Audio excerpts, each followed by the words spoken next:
Bien, un tema que nos importa y alguien que tiene una enorme experiencia en esto, la conozco desde toda la vida trabajando por el libro, que es Ana Cabanellas. Osvaldo Quiroga te saluda y vamos a hablar del Congreso Mundial sobre el Derecho de Autor en México. ¿Cómo estás, Ana? ¿Qué tal? ¿Cómo estás? Vos fuiste premio Cortázar. Es verdad. Es verdad. Cortázar hace mucho tiempo. Bueno, yo era presidenta de la Cámara del Libro, así que... Es verdad, y es hermoso que lo tengo con muchísimo orgullo y con mucha alegría. ¿Estuviste en México? Estuve en México con otro sombrerito, el de las entidades de gestión de derechos reprográficos, pero siempre derecho de autor, libro, autores, editores, todos esos sombreros que a mí me gustan. Y contanos lo que, digamos, lo que nos beneficia como país, que es lo que ocurrió en ese congreso. Bueno, nosotros fuimos como CADRA, que es la entidad de gestión de derechos reprográficos que protege a los autores y a los editores, sobre todo frente a acciones de piratería, y procura hacer licencias que permiten retribuir tanto a los autores como a los editores por las copias que se hacen de sus obras, ya sea copias digitales como copias en soporte papel, como la fotocopia que vulgarmente conocemos. Y en este encuentro donde estaban las entidades de gestión de todo el mundo, nosotros hemos ampliado los convenios que teníamos, firmando un convenio con Rusia, uno con Holanda, que nos interesaba muchísimo y habíamos estado muchísimos años tratando de conseguirlo, tanto para lo digital como para papel, y ampliamos el convenio que teníamos con la entidad de Estados Unidos que se llama Copyright Clearance Center, y ahí hicimos un convenio que sobre todo apunta a los libros en español que utilizan los alumnos en la escuela, en high school. No, te quería preguntar en qué consisten los convenios, para quien está escuchando radio y no sabe de qué estamos hablando. Claro, nosotros al firmar un convenio ofrecemos al país que firma un convenio con nosotros la protección de sus derechos acá en la Argentina, o sea que nosotros nos comprometemos a perseguir las acciones de piratería que se cometan acá en la Argentina, como si las hicieran o atacaran a un autor y un editor argentino. Lo mismo se comprometen ellos. Que sigue siendo un tema importante, ¿no?, el de la piratería. ¿Perdón? Digo, sigue siendo un tema central el de la piratería. Sí, tenemos piratería en soporte papel, en formato de libro. Nosotros hace un año y medio, una cosa así, confiscamos más de 100.000 ejemplares de títulos de libros pirateados en imprentas. Después tenemos la fotocopia, que es una forma de piratería, y después tenemos la piratería digital, que cada vez crece más, lamentablemente. ¿El tema de la piratería digital está reglamentado? Bueno, cuando suben un libro que lo digitalizan y vos no autorizaste, eso es piratería. ¿Y esto se puede legalmente perseguir? ¿Perdón? Si se puede legalmente perseguir. Sí, se puede perseguir, porque generalmente esto está subido a algún servidor o a alguna web, como si realmente tuvieran los derechos. Inclusive hay webs que venden libros que están pirateados. O sea que no es, hay dos tipos de resultado de la piratería. Aquellos sitios web donde uno puede descargar la obra gratuitamente, y otros sitios web donde cobran por descargar libros cuyos derechos no tienen. ¿Y esto se lleva a instancias judiciales y finalmente hay condenas al respecto? Ha habido condenas, pero en este momento realmente es bastante simple. El problema es que uno tiene que estar constantemente vigilando qué es lo que pasa en la web, pero los sitios, dadas las condenas que han tenido, sobre todo a nivel internacional, son bastante dúctiles para bajar las obras cuando uno le dice, no, los derechos son míos.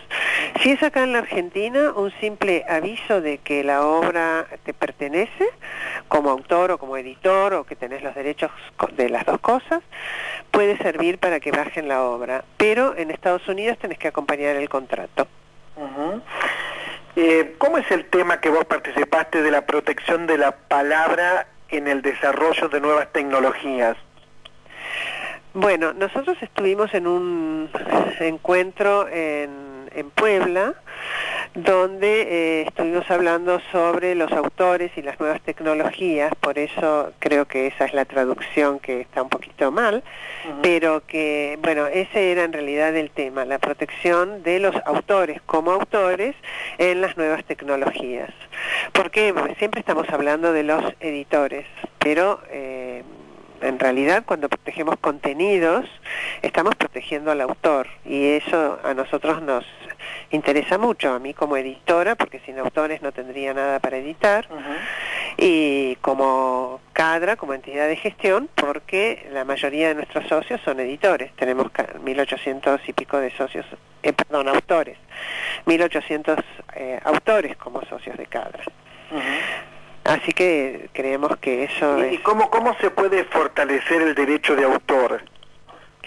Bueno, nosotros trabajamos muchísimo en la organización, defendiendo el derecho de autor ante la Organización Mundial de la Propiedad Intelectual, donde en este momento hay un movimiento para que se aumenten las excepciones y limitaciones al derecho de autor. Y ese es uno de los trabajos que hemos encarado con mucha fuerza últimamente, también a nivel nacional, porque hay movimientos muy fuertes en pro de la gratuidad. Todos quieren que los contenidos sean gratuitos. Hay quienes dicen que hay quienes dicen no. La Convención de Derechos Humanos dice que todo el mundo tiene derecho a acceder a la información. No habla de gratuito, dice acceder. Por otro lado, también dice que todo el mundo tiene derecho a vivir de su trabajo. Nosotros tratamos de conseguir de que tanto los autores como los editores puedan vivir de su trabajo, pero de hacer accesible la información a los usuarios, que creemos que eso es lo más importante de nuestra función como entidad de gestión, la accesibilidad.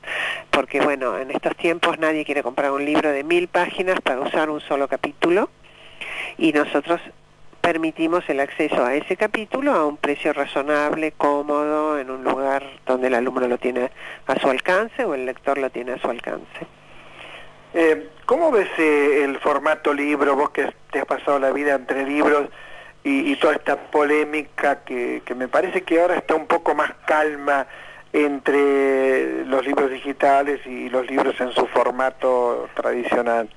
Yo estoy de acuerdo con vos que la pelea formato digital y formato analógico le llaman, bueno, formato papel, se calmó, pero porque yo creo que los que les gusta leer en formato digital, ya está, les gusta leer en formato digital y tienen donde obtener los libros para leerlos, y los que les gusta el papel ya vieron que el papel no se acabó, no se agotó, y seguimos publicando en soporte papel. Sin embargo, hay editores que le tienen miedo a publicar en soporte digital, y yo siempre pienso que nosotros, los editores, tenemos que estar a la vanguardia de las nuevas formas de edición, porque si no, otros lo hacen por nosotros, y lo vemos en el caso de la piratería digital. A mí me gusta leer en soporte digital más que en soporte papel, pero bueno, leo las dos cosas. No, yo leo solamente en soporte papel, un libro entero hasta ahora nunca leí en mi vida, pero yo soy grande, entonces la pregunta sería, no tengo muy claro qué pasa con los nativos del mundo digital. Bueno, yo lo miro yo soy mucho más grande que vos. No soy mucho más grande que vos.